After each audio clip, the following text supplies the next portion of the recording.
Greetings. This is Justin Allen, the Elite Nurse Practitioner. Welcome to the Elite Nurse Practitioner Show, a podcast dedicated to nurse practitioner entrepreneurism and achieving financial freedom, where I talk directly with nurse practitioners who need help. Listen up, our market is saturated. Jobs can be scarce. We are underpaid. We are undervalued. We are taken advantage of by the sharks within the healthcare system. And frankly, screw that. Sick of it. And it's time for a change. And listen, I'm here to help make that happen. We are powerful. We can forge a path where we are in control of our career and ultimately our financial and personal well-being. You do not need to submit to healthcare administrators and your doctor overlords. You do not have to take the measly salary. You do not have to work 50 to 60 hours a week. There is a different way, and I'm here to show you that path. This podcast is raw and unfiltered. I have not talked with the nurse practitioners in this podcast prior to the call outside of an email exchange to schedule the episode. What you're about to listen to is a consultation session between a nurse practitioner and myself. It is real, it is unscripted, it is unplanned, and I have no idea what we're going to talk about. Anything and everything can happen during our conversation. The nurse practitioners in these episodes are struggling with an issue in their professional or financial life, and they have reached out to me for help. My goal is to help a nurse practitioner with actionable advice that will enhance and improve their professional, business, and financial life. My other goal is to hopefully help my nurse practitioner sisters and brothers build a more productive, powerful, and free life. So I hope the content and information within these podcast episodes does just that. All right, onto the episode. Everyone, today we'll be talking to Tiffany, who is an adult nurse practitioner. Currently, she owns an integrative medicine practice where she focuses on hormone replacement therapy, integrative oncology, peptides, IV therapy, and concierge primary care. She says the clinic is doing pretty good overall, but she's needing help transitioning to a membership model, delegating tasks to employees so she can prevent burnout and how to scale the business. Hey, Tiffany, how are you? Yeah, I'm doing well. How are you doing, Justin? I'm good. Thanks for hopping on here. All right, well, tell us a little bit about yourself. How long have you been a nurse practitioner for? What sorts of things you've been doing? Yeah, so I've been a nurse practitioner for 9 years now. Kind of started out, I worked in oncology a long time as a nurse and as a nurse practitioner. I helped a practice here in Tennessee start an integrative oncology program. Always had a passion for that. So then I went into the functional integrative world as a whole and decided to go out on my own about a year ago this month. And so now I have my own clinic and my own staff, and that's where we're at now. Sounds good. Okay. So you started this practice how long ago, did you say? I started a year ago. I actually was renting one exam room from my supervising physician. She just kind of basically pushed me to go out and do my own thing. And of course, listening to a lot of your stuff helped me as well. And I had one room for about 6 months, and then I signed a lease, and then it took about 5 months to build out, and then we moved in June 1st, and so now I have 1,800 square feet. Yeah, good for you. Okay.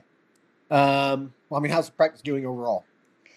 It's good. My schedule is booked until October, and I'm getting new patients every day, and so fully booked until October, and then I have some openings after that. I'm only seeing patients Monday through Thursdays right now because I'm trying to leave some admin time because I have small children and a family to manage. But really, it's great. I'm very thankful for that. It's just I'm trying to figure out right now. I'm pay per visit, and I'm trying to figure out how to scale and not burn myself out because I have about 400 patients right now. So 400 patients in a year is pretty good. If you're booked out for the next 2 months, it's pretty good too. For people who are listening, what did you do from a marketing standpoint? Great question. I did zero marketing. It has all been word of mouth. Literally, I will say I talk on my Instagram, but I don't have a huge following, but I do, the more I put videos out, I will get patients from that. But besides that, everything has been word of mouth. I have not paid for any marketing. So how did you get the initial momentum? I was at an aesthetics place and I was doing wellness for them.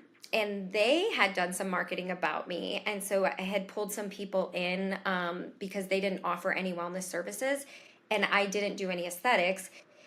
So I had built a patient following there. And then when I left, they were very supportive of me doing my own thing. And so those patients were able to follow me. And then it was just continued to be word of mouth after that. Gotcha. Okay.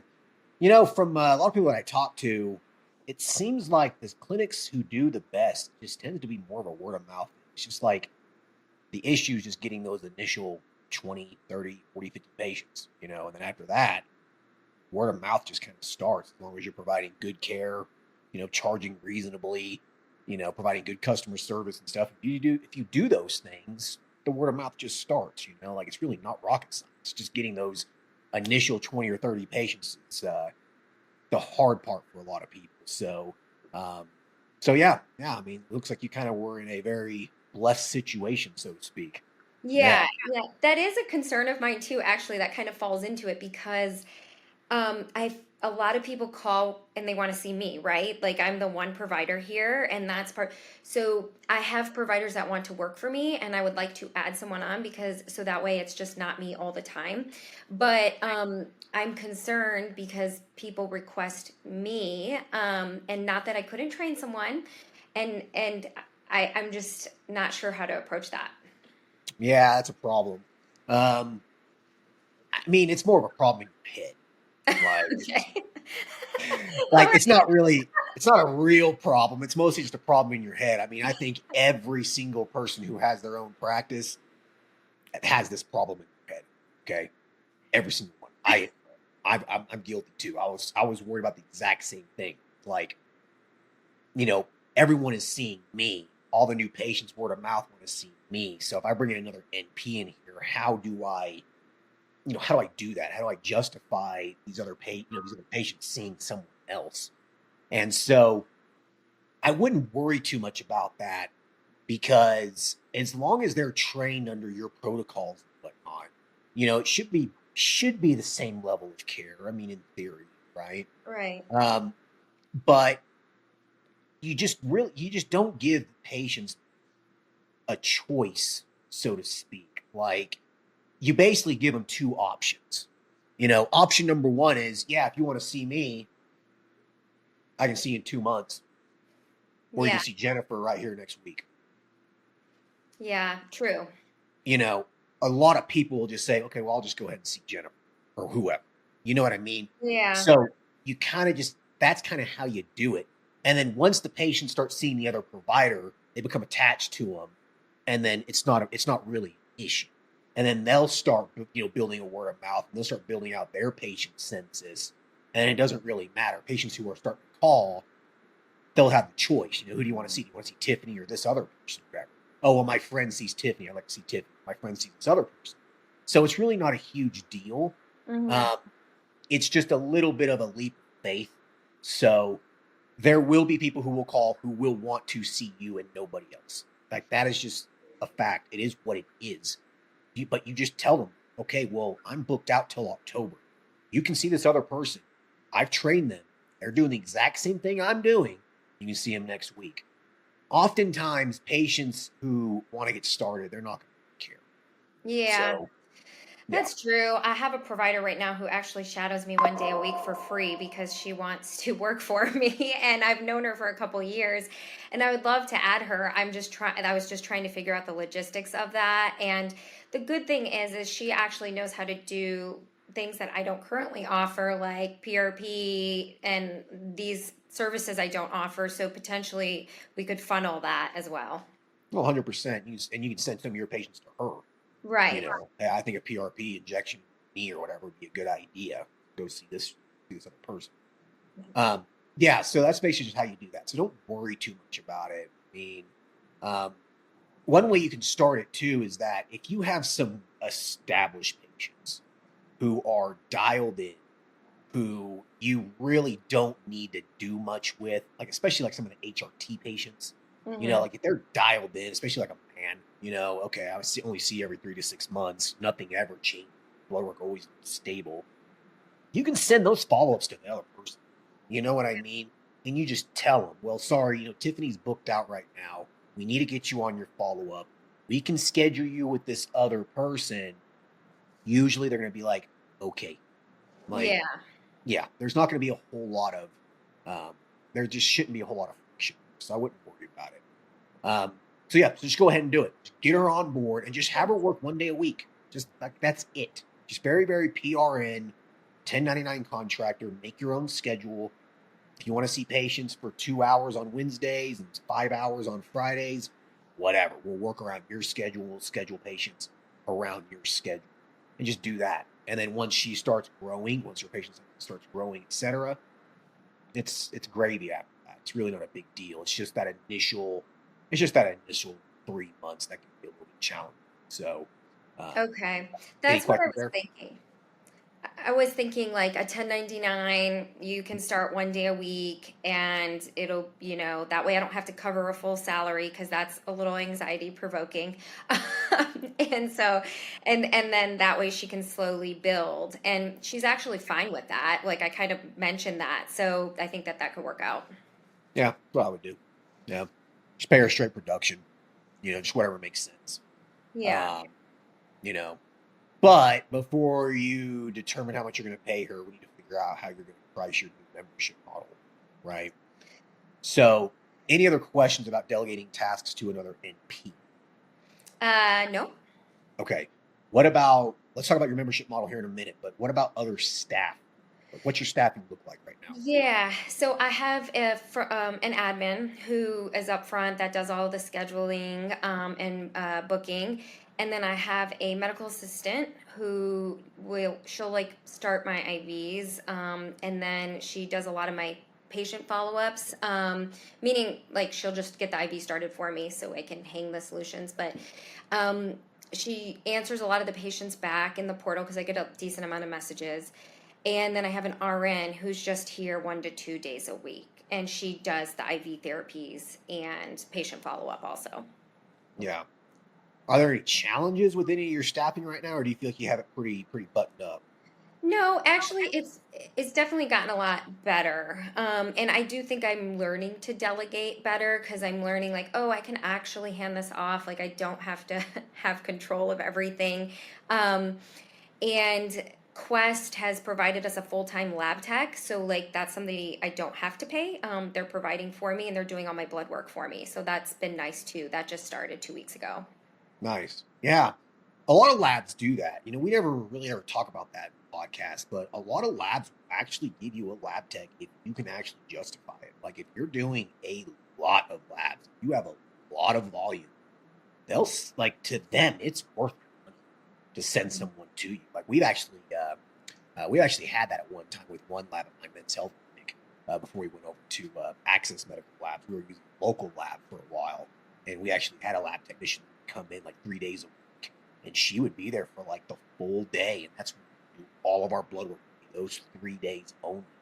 So yeah, if you got the volume for it, ask your account representative. That's something that they can do, and that's free work. That's what I went out on a whim and I said to my Quest rep, I was like, hey, could you guys provide a lab tech? And she was just like, no problem. Just because I do dig deep with people, so I'm doing more extensive lab panels and I have multiples a day, and so they didn't even question it. So they brought somebody in within a month. It was really Yeah, nice.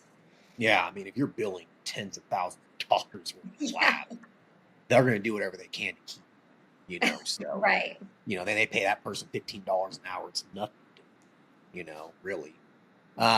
Okay, cool. All right, so you have that pretty much buttoned up. So, if you need some more staff, you'll know, right? I mean, you'll know when you need some more people. It's something you pretty much got that under control. Yeah. Yeah, okay. All right, so this membership model. So, talk to me about what's your payment structure like? Okay, so when I started, this is kind of still how it is. So it's $500 for an initial consult, and then it's $250 for a 60-minute follow up, or $200 for a 30-minute follow up. As of last week, I had so many of my patients wanting me to be their primary care because they say, "Oh, you do more than my primary care does," and whatever the reasoning. But I just didn't want to be like a DPC because I felt like I spend so much time digging deep with people. I didn't really want to spend like, I didn't want it to be like $99 a month.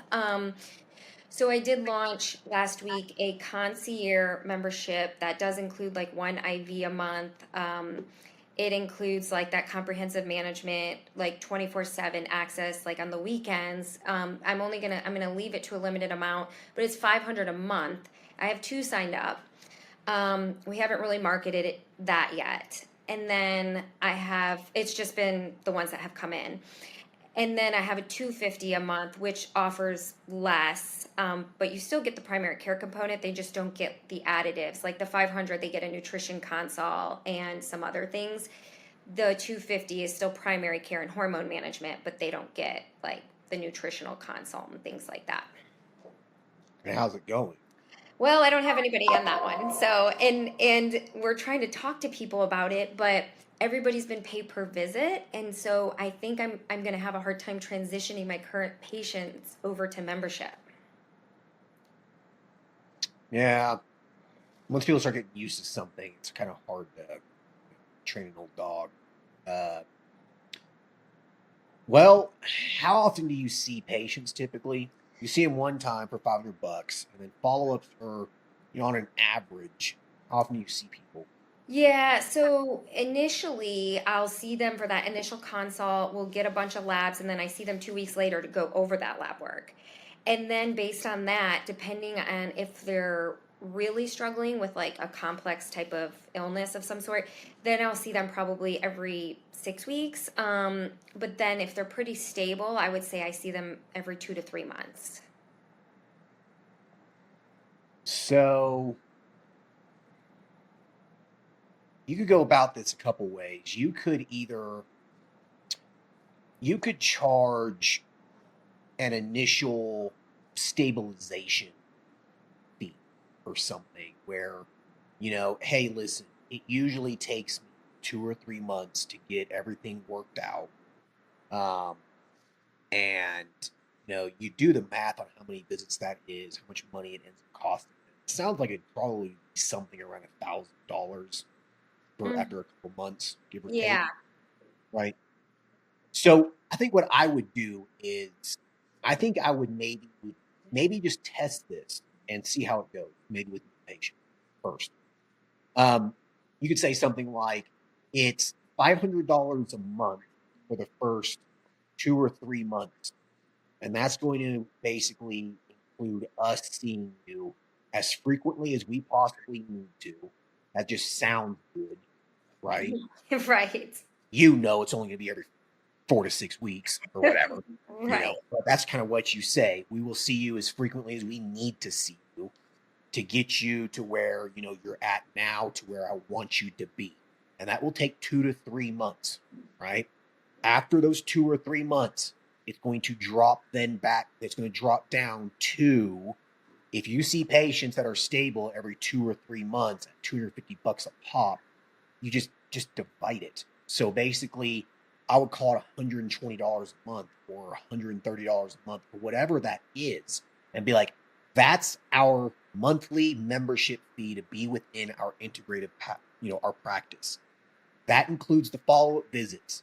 That includes if you have a sick visit or something acute that you need to be taken care of, whatever. That's our concierge integrative, fee on a monthly basis. $125, whatever it is. It sounds like to me that would probably be about the same amount of money that you're making now, maybe a little bit more, Yeah. I think I would maybe test that. You can go about it like that way, or just divide it even further out. Instead of having a stabilization phase, call it $160 a month or $175 a month, and it'll probably about average out to be about the same thing. But I like the stabilization one because you're going to get a little bit more money up front. Yeah, that's a good idea. Because you don't know how many people are going to fall off. And so, you get a little bit more money up front. And I think that's probably the model that I would go to. Now, with the HRT patients and the peptide patients, the patients that you're actually giving something to, those are going to need to be a little bit different. And so what I think that I would do is, okay, the stabilization is the stabilization. It's $500 a month or whatever. And for you, that could include, you know, if we start you on HRT, the price is included into it, right? Your margins are still pretty good. How much does that cost you a month? $30 or something. It's not going to be really a huge hit on your margins, right? Right, right. But the value's there for the patient. And then what I would say is that's our base fee is $125 a month. Depending on what we do is going to be an additional fee on top of it. So if we prescribe you hormone replacement therapy, we provide you the hormone replacement therapy as well, and the visits and everything, and just tack on a little bit extra to that charge, maybe $50. Okay. So instead of 125, it's 75 or 85, something like that. Whatever, wherever that math works out for you, where you're still making about a 40% margin, okay, 40% profit margin, then it's still pretty reasonable to the patient. It makes sense. So just figure out that math. Then you can add on the other things to it too. You want to do a monthly IV infusion, then it's going to be this additional charge. So instead of $125 a month, it's $200. You get a monthly IV. Or you're going to include this peptide with it or whatever. Just break it down. Break down that math for what it costs you. Add 40% for your profit margin to it, and just add it to the month. Add it to the monthly fee. I think that's how I would approach it. And the current patients that you have, if you get, you're going to get some backlash. You're just going to expect it.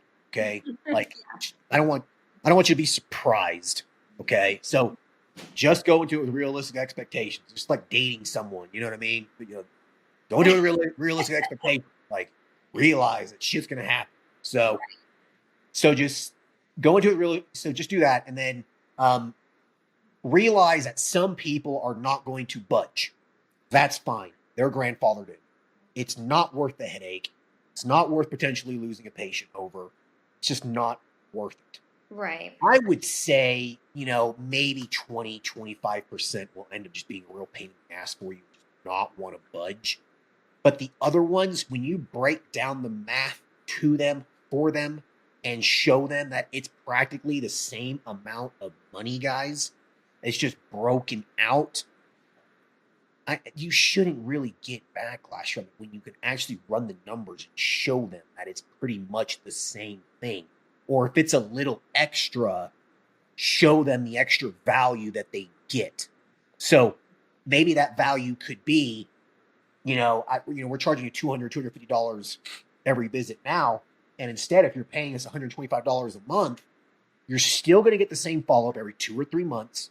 Mm-hmm. But now, if you get a cold or a sinus infection or whatever, there's no extra charge to it. You just call us and we take care of you. There's no charge to an extra visit. You know what I mean? Maybe you're going through a little bit of a difficult time with family or your relationship and you need to come see me and talk to me for 30 to 60 minutes about something. There's no extra charge to it. It's the same price regardless. So if you can show them that value, I think most of them will be okay with it.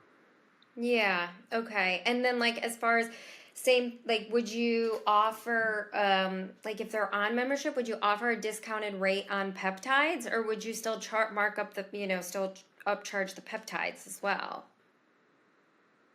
Well, tell me about your margin on that right now. What's your general cost? How much do you charge? It's double. I double the cost. So it costs you $100, you charge $200. Yeah. Well, if you give them a discount, if you charge $125 a month, you're making the same amount of money. Right. But now you're on a membership thing, so it's a little bit more recurrent. Now it's an automatic payment thing, which is a lot more, it's just stabler for your business, right? It's kind of, you would much rather have that than pay, as you go. So I don't want your profits to drop unnecessarily. You know what I mean? It needs to stay the same or go up a little bit. Right. Okay. You don't want to go the other way, right? So it needs to stay the same or go up, not to stay the same or not go down. Okay. So I don't know. I think I might be a little bit hesitant with that. I would say you could probably finagle your way into giving them a discount and providing that as a value add, but telling them, hey, the costs of these things are going up on my end by 20%. And so the price of this, instead of being 200, is now going to be 240 or 220 or whatever. You tell them if you're on the membership, you're going to get a discount of 10 or 20%. So at the end of the day, to you, it's the exact same. To them, it appears to be a better deal. Right. Do Yeah. something like that. You could do something along those lines. I don't think that's really dishonest. Because I mean, they're getting paid the same. They're paying the same amount of money. But what's your current margin right now for your profit? So I mean, how much money you got? How much money are you spending a month? How much money are you making? Well, good question. So we just built out this building, so we are not positive yet, because our costs were high. We just moved in June, and I don't have the exact numbers. My husband's the accountant, and he's my business partner, but so our costs are pretty high right now. So I want to say like over the last like couple months, I think our costs have been around, I believe he said like 20 to 25 grand a month. And I think we're bringing in around like 40. But we're paying off the construction cost right now. So like, I'm hoping we'll be profitable like in the next couple months. But that was just a big hit for us and we had to furnish this whole place. Well, I mean, if you're spending 25,000 and bringing in 40,000, I mean, you're still making $15,000. I mean, your margin, even at that's about 40%. And I pay myself a salary too, so I'm like making a salary already and everything. That's it. That's part of that too. That's part of the 25,000. Yes. Okay, so I mean, that's still a fixed cost. Okay, Yeah. that's still like if you went to go sell this business, your salary doesn't get to be added to the profit. Okay, it's still an expense. All right. Right. Like a lot of people that I talk to, about selling their business, they always try to tell me, oh, our profit was 100,000. I'm like, yeah, you can't include your $20,000 salary in that profit because whoever buys your business is going to have to pay someone. It's an expense, right? So, Right. okay, well, I mean, great. So even if you're adding your expense to it, your salary to it, your margin still is about 40%, even at this higher expense cost that you have going on right now because of all the construction and everything you've done to invest in business. So once the dust settles there, your margin's going to go up. So I mean, I'm going to assume here that your margin's probably 50, 60% if you can subtract out the increased cost of what you're doing to invest in your business right now. Mm-hmm. So what I want you to do is I want you to just get used to this 40%. Okay. 40% is good, okay? That is a good margin for a cash-based business overall. 40% solid. That's what you should be striving for. I talk to a lot of practice owners. 30 to 50% is the sweet spot of where you want to be. That's a profitable business. If it's under 30%, you're doing something wrong. If you're over 50%, you're doing something amazing well. So 30 to 50% is good. So I want you to keep that 40% in your mind because your increased costs that you have now from the construction and whatnot, that increased cost is going to stay because you're going to be hiring another NP. You're going to be investing in your business. You're still going to continue to invest in your business. So get used to that because now you're going to start paying another NP to start seeing patients for you. And so that will take that's going to hit your margin. Okay. Mm-hmm. But that's how you invest in your business and that's how you get your time back. Right. Nothing's free. You want more time, you got to pay for it. Right. Time just doesn't it's just not magically given to you. You got to pay for it. So so I would say just stick to that 40% and say, you know what? I'm doing good. 40% is good on top of what I'm paying myself salary too. That's pretty damn good. Like, All right. I hope everyone's enjoying the episode so far. I just wanted to take a quick break to thank everyone listening and also give a big thank you to all of my social media followers and email subscribers. If you haven't done so yet, please subscribe to our email list at www.elitenp.com and make sure to follow us on Facebook, Instagram, and LinkedIn. Email subscribers will receive updates on new weekly podcast episodes, multiple weekly articles we publish, new courses, and everything else related to helping you succeed. Remember, all Elite Nurse Practitioner courses are designed to help you build a niche practice, increase your financial strength, and to break free from the rat race. If I can break free and that other countless nurse practitioners can break free, then so can you. Additionally, please share this podcast with your other nurse practitioner sisters and brothers out there. The more NPs that venture out on their own, the stronger our profession will become. Now, let's get back to the episode. You're doing good. I feel pretty blessed with it all and it's, of course, being a business owner is stressful, but I could never see myself going back into a traditional role. Of course, if I had to, I would. And so, Sure. so I feel blessed in that regard. It's just, again, my husband is my business partner, and I'm like, at what point does like my provider to member or patient ratio become too much and I can't continue to add on? And that's why I was bringing up like the 1099 NP with him, because I was saying, well, we don't have to give them a full salary. I can start to slowly build them. And then to your point, I can get some of that time and freedom back and not feel like I have to be on call 24/7 unless they're those concierge members. Right. Well, what have I said in other podcasts? If you're booking out more than 2 weeks, it's time to hire someone. You are. So. Oh, that's right. You have said that. Okay, well, it's time. Yeah. It's time. You're way over that time period. You're way over. You're looking at 2 months. Like, we're over the time frame. You're over it. It's time. It's time to hire someone. Okay. So just expect, like I said, that those costs that you have now, it's probably going to stay about there for a while, because you're going to start paying them, so just get used to it. Anything more is, it's just more icing on top of the cake. Like it's a good thing, Yeah.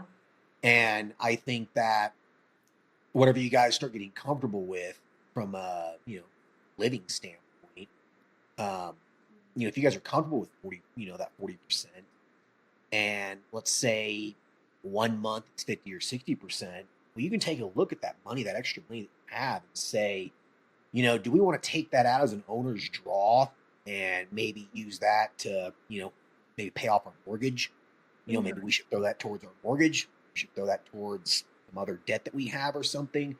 Or can I take that and invest it back into the business to see if I can make this thing grow even more? Maybe hiring another provider, maybe integrating a new service, or maybe doing a little bit of a marketing campaign somewhere, putting a little money there and seeing if you can get some more patient volume.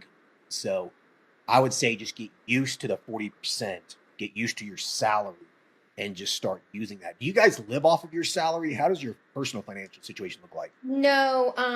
Well, my husband does really well. Like he does pretty well, and he works in finance, and then so he currently makes more than I do, and then my salary covers like the mortgage and some of he has it set up where it's covering like the mortgage and certain things, and then his salary we kind of live off of, do extra things, and so mine covers like the basics, like payments, and then we live off of his stuff.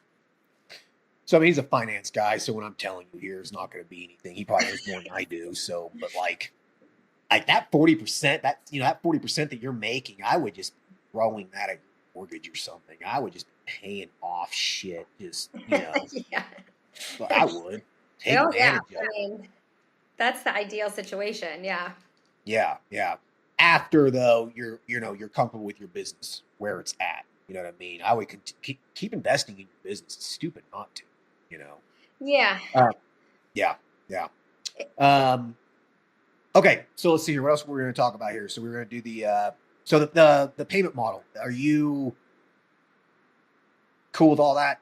Does that make sense? Yeah, I think it does. I think, it's doing that kind of ramp up period, I think makes sense because I'm seeing them more frequently at the beginning. And then lowering that, I think would also be more um people would be more open to that, I think. I think when they hear like 250, 500 a month, like forever, or, they're not forever, but for 12 months, I think that's a little intimidating. So, yeah, I think I could get more people on board with that. Yeah, yeah. I like the upfront stabilization kind of thing. $500 a month, 2 or 3 months, then drop it 125 a month, whatever. And to you, it's gonna should be the same amount of profit you're still making. It shouldn't be much of a difference at all, So, Yeah, and if you want to tack on $5 to it or something, like you always can add just a little bit extra to it, where, to the patient, an extra $5 a month isn't really anything, but when you get to 1,000 patients, it's an extra $5,000 a month for you, right? right. Covers your mortgage, covers some things. So kind of be thinking about that too. So that's going to be one of the things that you should be thinking about as you scale this. I know you want to talk about that too. So, um, you're going to want to increase your pricing at some point. I think that as a new practice, coming in with a little bit more affordable pricing and stuff is the smart move to get patients in the door, right? Hmm. Once you have a solid established patient base and you continue to have new patients coming in and you become that main source in town for what it is that you provide, it's justified to increase your price just a little bit. Hmm. And so what I want you to be thinking about here is, how do I scale my income moving forward on a quarterly, bi-quarterly basis? How can I do that, or even just maybe yearly? And I would say just slowly increase your prices here or there, just a little Okay. bit. You don't need to go balls to the wall here. You don't need to come out and be like, it's an extra $20 a month. Don't do that. $5. You know what I mean? Yeah. Okay. Once a year. All right, guys, just letting everyone know our prices are increasing by $5. Whatever.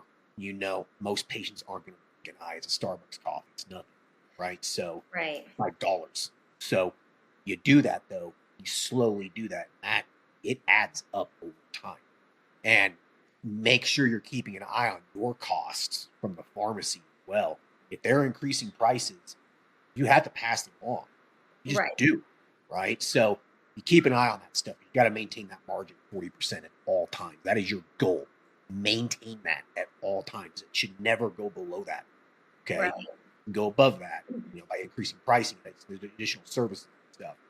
So I think from a scaling standpoint, I think that a lot of what we talked about is going to help you. The membership is going to be recurrent income. It's what you need. Okay. Hmm. You need recurrent income to scale your business. Delegating tasks to another provider and employees, it's not negotiable. You have to. So I think once you hire that other NP and you start seeing how easy it is to have someone else see patients for you and start working for you, I think once you see that, it's going to be easier and easier to hire another provider and then another provider and start giving them more hours and start really building this out to your goal should be you don't see any more new patients. You have Right. your established patient base, and that's what you keep. You stay there. Yeah. And they will eventually turn over in time. It's just part of this. Not all of them will, but some of them will turn over. And so your patient census will slowly, decrease a little bit. It'll shrink some. And then you'll have a patient census that for you, it only takes 1 or 2 days a week to see patients. And the rest of the time, you're working on your business or taking time off, So start getting more people in the door. Get that first NP, pay them 1099, pay them, per production, whatever makes sense to you. If you are going to go the membership model and people are paying you $125 a month, as an example, then I would probably be paying her like $50 a follow-up or something. So Okay. yeah, something like that. She's making $50 for 30 minutes over time. It's really not that much. So I would say I'd probably break it down to where it comes out for her to be close to $100 an hour Okay. for the production. So if a 30-minute follow-up should be $50. So if she gets 2, that's $100, right? If Right. it's an hour follow-up, it's $100. So Yeah. like that should be your goal, is to keep her at about $100 an hour, because $100 an hour for an NP is good money. It's not going to go anywhere. Yeah. Like That's those, good money. Yeah. those are golden handcuffs, and that's what you want to put on. Yeah. Okay, Yes. yeah. You don't want golden handcuffs. Uh, I don't want golden handcuffs, but you, as the business owner, should be putting golden handcuffs on people so they don't go anywhere, or they don't get the wise idea to start their own business. Okay, like, That's true too. yeah, you pay them good money. They're not, they're not going to screw you over. So throw the golden handcuffs on them. So about $100 an hour is good money for them. So stay there. With each provider you bring on, the margin that you make on those providers usually tends to be anywhere between 25 to 40%. Okay. So basically, you factor in what your margin is now, and now you have to add on their cost, right? So that 40% shrinks down to about 25, 30%. Okay. So every provider that you bring on, you get 25, 30% of what they produce. Okay. So it's a lot less than what you make. It's a lot less than what you, but you're getting your time back. So that little amount of money is what you have to spend to get your time back. Okay. Right. At 25%, you get 2, 3, 4 providers in seeing patients. You're making really good money for not having to do much.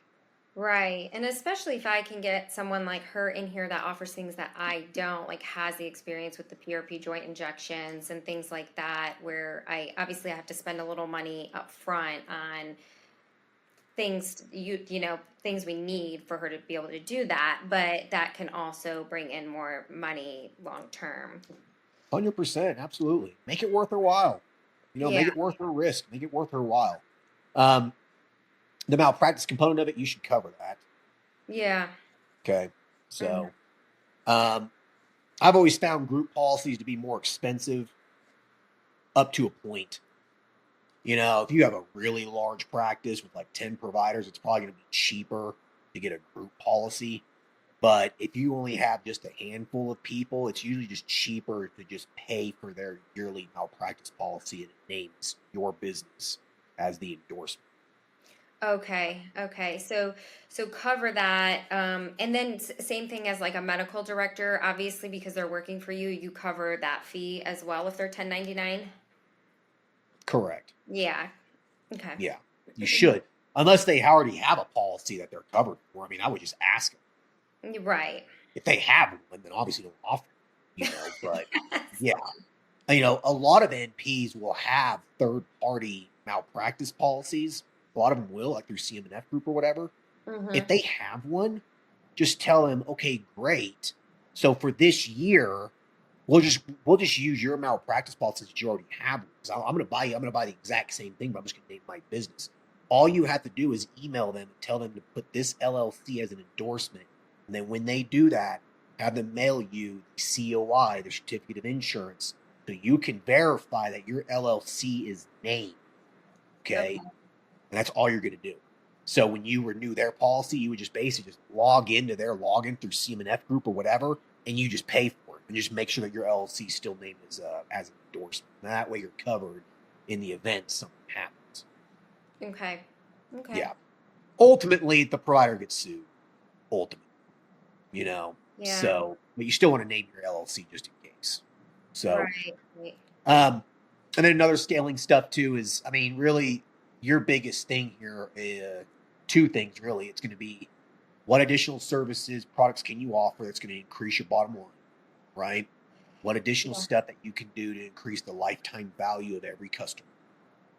So if each one's paying you $125 a month, how can I get that to 150? How do I get that to 200? How do I get that to 250? Mhm. Integrating more services and more products, increase that value of every single customer. So that's just going to be something you're going to have to explore. See Yeah. what people are wanting, see what they're asking for, deliver to them. Okay. Yeah, So that's what I've been in a place too. I've been thinking about that because I feel like a lot of my patients talk about hair loss. And so I have a meeting with somebody for that, like for exosomes and stuff on Friday to see like if that's something worth adding in, depending on cost and things like that. So yeah, it's just filtering those things in just because we've just moved in. And so of course my husband is more financially tight, which makes sense. But I do think that we're going to have to provide some more value by adding some other services in at some Yeah. point. And don't guess what it is. Just see what people, what are they asking for?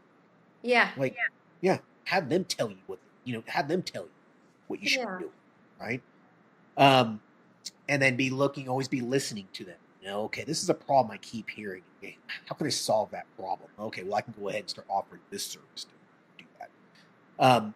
So anyway, so you do that, and then the other one's going to be just marketing. How do you get more patients in the door? How do you increase the volume of your patients?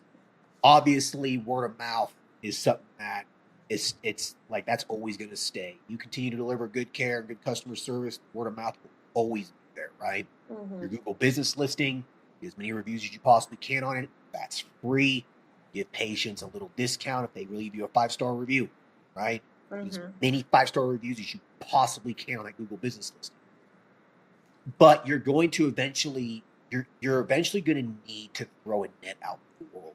Okay, you're eventually going to have to throw something out there to start getting some more volume coming in, especially as you hire more providers, because you want to fill their census, you want to fill their schedule up, and by relying on word of mouth only is going to be slow. Yeah. It's going to. If you just rely on word of mouth only, their census is going to increase slowly, which is okay for the next 6 months as you work out the processes of having another NP, working out the kinks, figuring stuff out. That's fine for the next 6 months. But 6 to 12 months from now, when you get this thing dialed in and working like a fine oiled machine, that's going to be the time. Okay, we are ready for more volume. We're ready. We're ready to go. Right. So that's what you're going to have to start thinking about 6 to 12 months from now is, okay, we need to set a marketing budget of $2,000, $3,000 a month or whatever. What do we need to do to get some people in the door? So that's how you're going to scale it. Do you have an opinion on hiring a provider who's actually done like integrative functional medicine before versus not? Like this particular provider is lovely. I enjoy her a lot, and she's very passionate about learning. But I'd be training her from the ground up essentially. Well, I mean, it's a double-edged sword. So you get to train them on how you want them to see patients. Yeah. Right. So you can mold them on what you want. When someone already has some training, they're going to bring in preconceived notion. They're going to bring in how they do stuff or how this other clinic did things and stuff that might not really align with what you want. So it's a double-edged sword, but the experienced provider can hit the ground running.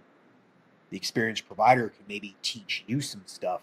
They might be able to bring in some other services that you aren't offering. So it really is a double-edged sword. I think that if I was to choose one or the other, I would say I would probably, just from my experience with men's health, Right.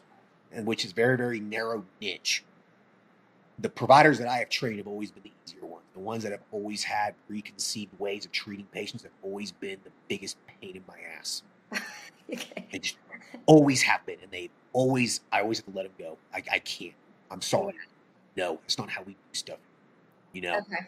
Yeah, you follow guidelines. You're costing me money because you're letting patients go. Yeah. So, Yeah. I know. I've heard you talk about that before. Okay.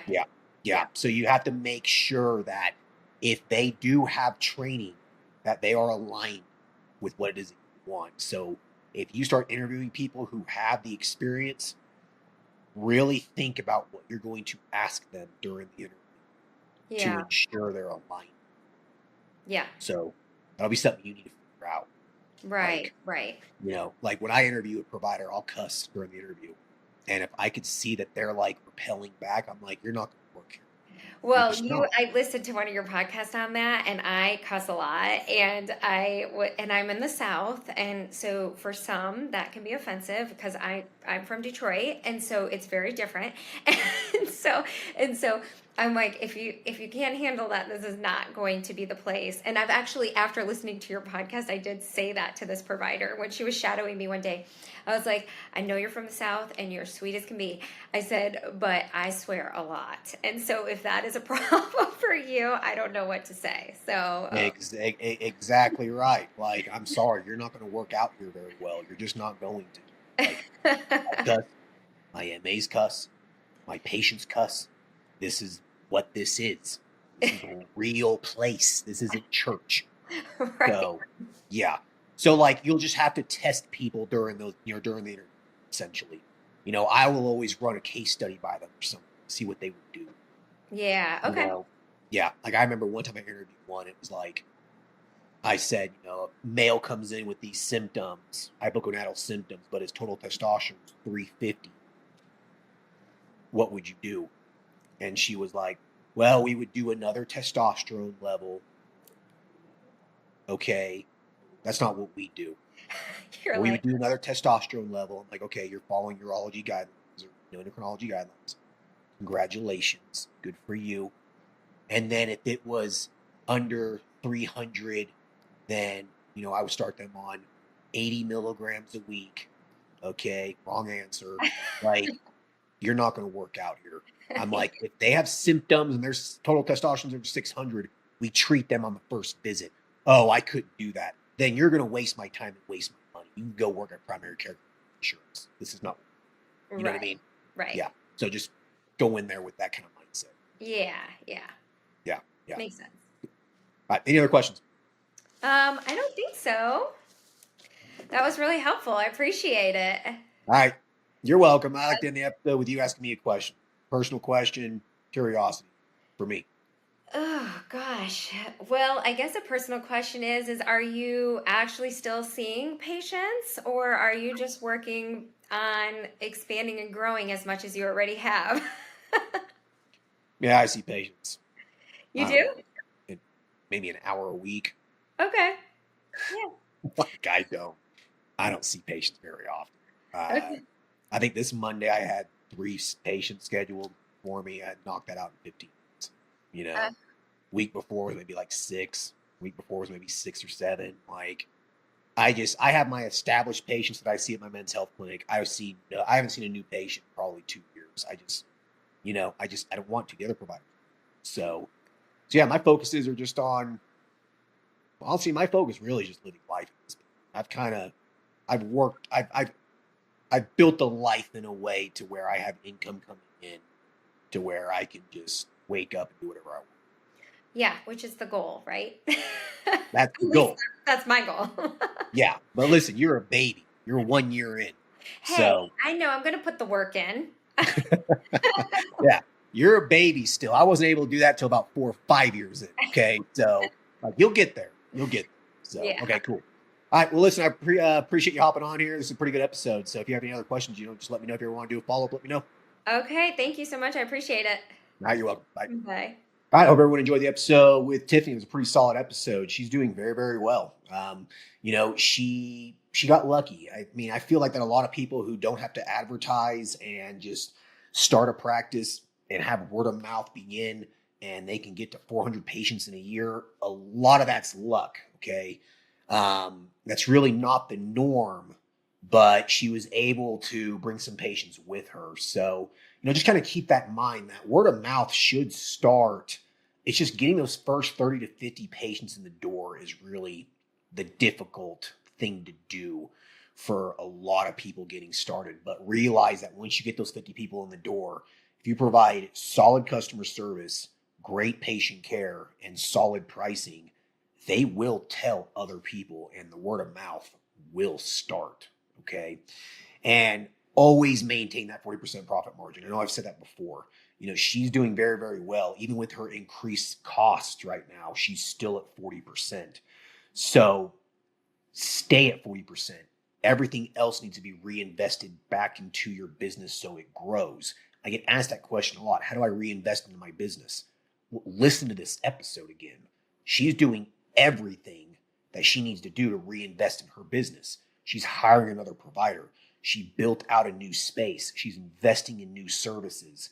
That's how you invest in your business, with the goal of that investment giving you back your time, because your time isn't free. You have to pay for it. So if you want to get to a point where you only have to work 10 hours a week, you're going to have to pay for those other 30 hours a week. Okay. You're just going to have to. You've got to pay for it. Time doesn't come to you for free. All right.